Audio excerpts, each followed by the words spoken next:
хотелось бы прокомментировать высказывания, прозвучавшие в Общественной палате.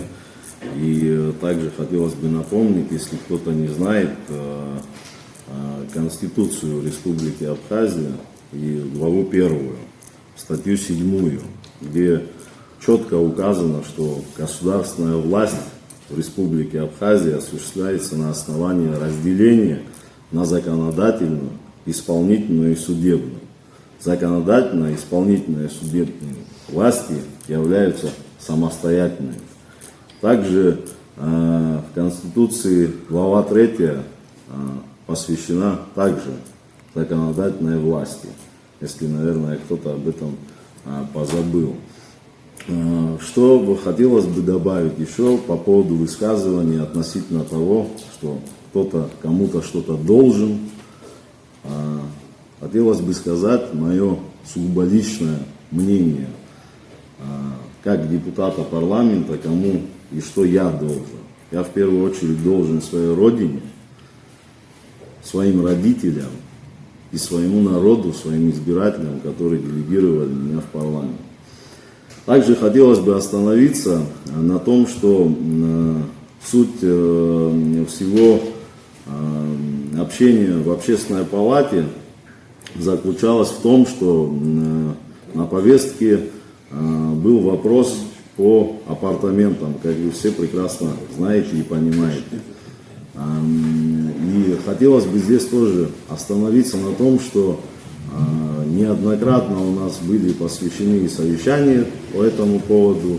И сам законопроект оказался у нас в парламенте не так давно.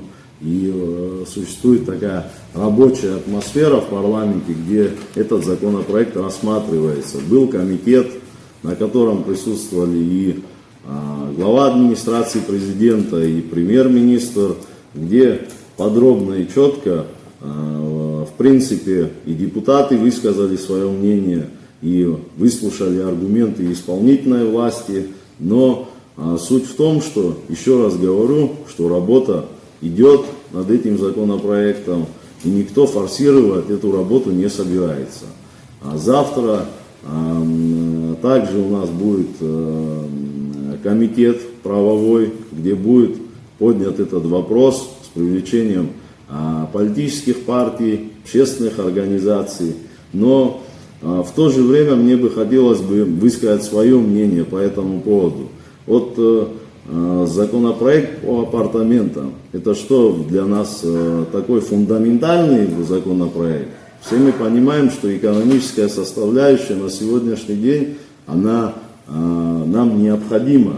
И поэтому, в принципе, мы вовлечены во всю эту работу. Но в то же время существуют такие законопроекты, как закон, допустим, который у нас отсутствует, это закон об образовании, закон о госслужбе.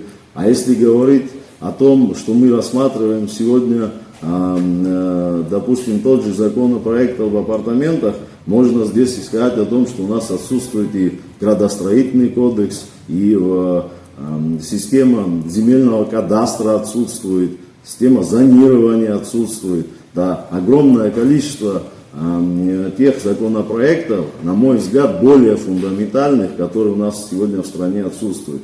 Но почему-то приоритет сегодня мы отдаем именно единственному законопроекту по апартаментам.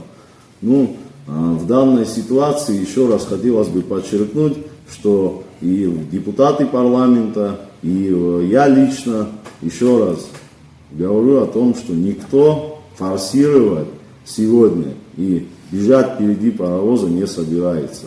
Работа ведется в штатном режиме, парламент готов к этой работе, но хочется подчеркнуть то, что этот законопроект разбирается по косточкам.